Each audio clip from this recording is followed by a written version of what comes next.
बिस्मिल्लाहिर्रहमानिर्रहीम। ये बयान चल रहा है रूहानी इबादत और जिस्मानी इबादत। जिस्मानी इबादत कुछ अगले वीडियो में हमने बता दिया। आगे फरमाया है कि जिस तरह ये सारी इबादतें अल्लाह तबारक व तआला ने हमारे जिस्म से मुतालिक रखी हैं, इसी तरह बहुत से फ़राइज़ हमारी रूह और बातिन से मुतालिक रखे हैं। मसलन ये हुक्म दिया कि हर इंसान को तवाज़ो इख्तियार करनी चाहिए। अब ये तवाज़ो जिस्म का फ़ेल नहीं है, ये दिल का फ़ेल है, दिल की कैफियत का नाम है, बातिन का फ़ेल है, रूह का फ़ेल है। अल्लाह जल्ल शानहू ने हुक्म दिया कि ये सिफ़त अपने दिल में पैदा की जाए। बहुत से बेपढ़े लिखे लोग तवाज़ो का ये मतलब समझते हैं कि कोई मेहमान आया तो इसकी खातिर वो तवाज़ो कर दो, कुछ खाना वगैरह इसको खिला दो, इसको तवाज़ो कहते हैं।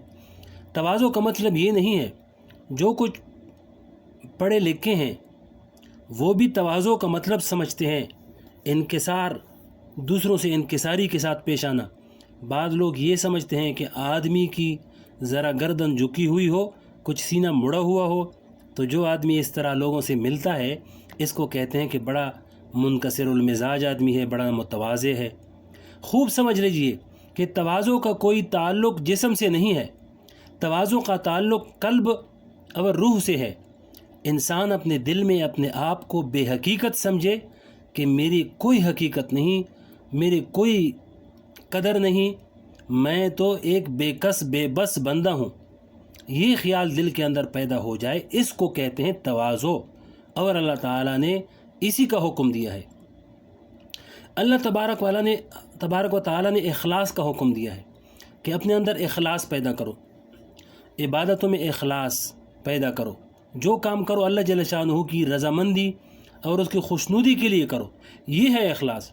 इखलास ज़बान से कहने से नहीं हासिल होता, ये दिल की एक कैफियत का नाम है, बातिन की एक सिफ़त है जिसको हासिल करने का हमें हुक्म दिया गया है।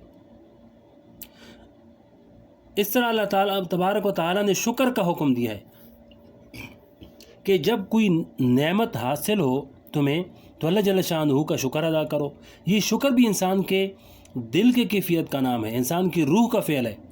जितना शुक्र अदा करेगा रूह इतनी ही ज़्यादा ताकतवर होगी। अल्लाह ताला ने सब्र का हुक्म दिया है कि अगर कोई नागवार बात पेश आ जाए तो समझो कि अल्लाह जल्ल शानहू की तरफ से है। जो कुछ भी हुआ है अल्लाह तबारक व तआला की हिकमत से हुआ है, इसकी मशीयत के मुताबिक है, यानी उसकी मर्ज़ी के मुताबिक है। चाहे ये मुझको कितना ही नागवार हो, लेकिन अल्लाह तबारक व तआला की मुसलहत इसी में थी। इंसान हर नागवार वाक़े के वक्त ये सोचे और इसका एहसास दिल में पैदा करे, इसको सब्र कहते हैं। लिहाजा बहुत से अहकाम ऐसे हैं जो अल्लाह तबारक व तआला ने हमारी रूह और हमारे बातिन से मुतालिक हमको अता फ़रमाए हैं। याद रखिए कि सुबह के मौका पर सब्र के मौका पर सब्र करना ऐसा ही फ़र्ज़ है जैसा कि नमाज पढ़ना फ़र्ज़ है। शुक्र के मौका पर शुक्र करना ऐसा ही फ़र्ज़ है जैसा कि रोज़ा रखना फ़र्ज़ है। इखलास के मौका पर इखलास पैदा करना ऐसा ही फ़र्ज़ है जैसा कि ज़कात देना फ़र्ज़ है। ये सब भी फ़राइज़ हैं जो अल्लाह तबारक व तआला ने हमें अता फ़रमाए हैं। बहुत से काम ज़ाहिरी और जिस्मानी एतबार से गुनाह करार दिए गए हैं। मसलन झूठ बोलना, ग़ैबत करना, रिश्वत लेना, सूद खाना, शराब पीना, डाका डालना वगैरह वगैरह, ये सारे के सारे काम गुनाह हैं जो हमारे ज़ाहिरी जिस्म से मुतालिक हैं, हमारे आज़ा से सरजद होते हैं।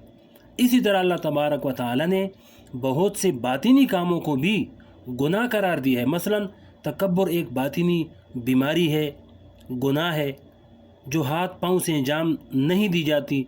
ये इंसान के बातिन का एक रोग है। अल्लाह तबारक ताला ने इसको हराम करार दिया है, और ये इतना ही हराम है जितना शराब पीना हराम है, जितना सूद खाना हराम है, जितना जना और बदकारी करना हराम है। इसी तरह हसद भी एक बातिनी बीमारी है, और इसको भी अल्लाह तबारक व ताला ने हराम करार दिया है, और ये भी इतना ही हराम है जितने वो गुनाह हराम है जिनका मैंने पहले आपके सामने ज़िक्र किया। ख़ुलासा ये है कि अल्लाह तबारक व तआला ने इंसान के बातिन और रूह से मुतालिक भी कुछ अहकाम रखे हैं کچھ صفات کو پیدا کرنے کا حکم دیا ہے اور کچھ صفات سے بچنے کا حکم دیا ہے۔ جن صفات کو اللہ تبارک و تعالیٰ نے پیدا کرنے کا حکم دیا ہے وہ صفات اپنے باطن کے اندر پیدا کر لے، اور جن صفات سے بچنے کا حکم دیا ہے وہ صفات اپنے باطن سے الگ کر کے نکال لیں، تو کہیں گے کہ اس کے اخلاق درست ہو گئے۔ اخلاق انہی باطنی کیفیات اور روح کی صفات کا نام ہے جن کا اوپر ذکر کیا گیا ہے۔ اچھے اخلاق جن کو اپنے اندر پیدا کرنا چاہیے ان کو اخلاق فاضلہ، اور برے اخلاق ان کو اخلاق فاضلہ کہتے ہیں، اور برے اخلاق جن کو دور کرنا چاہیے ان کو اخلاق رذیلہ کہتے ہیں۔ امید ہے کہ اب یہ بات سمجھ میں آ گئی ہوگی کہ اخلاق کا مطلب ایک دوسرے سے اچھی طرح بات کر لینا یا اچھی طرح مسکرا دینا نہیں ہے، یہ اس کا ایک نتیجہ ہوتا ہے، کیونکہ جب اخلاق درست ہو جاتے ہیں تو انسان کا رویہ ہر دوسرے انسان کے ساتھ بہتر ہو جاتا ہے۔ لیکن بنیادی طور پر اس کو اخلاق نہیں کہتے۔ اخلاق کی کیفیت یہ ہے، اخلاق کی حقیقت یہ ہے کہ انسان کا باطن درست ہو جائے، اخلاق فاضلہ پیدا ہو جائیں، اخلاق رذیلہ دور ہو جائیں، اور انسان کا باطن اللہ تبارک و تعالیٰ کے حکام کے مطابق ڈل جائے۔ اخلاق کی اصلاح کیسے ہوتی ہے یہ بات ایک مثال کے ذریعے آسانی کے ساتھ سمجھ میں آ جائے گی۔ مثلا غصہ انسان کے باطن کی ایک صفت ہے۔ یہ غصہ انسان کے دل میں پیدا ہوتا ہے، پھر اس کا مظاہرہ بعض اوقات ہاتھ پاؤں سے ہوتا ہے، بعض اوقات زبان سے۔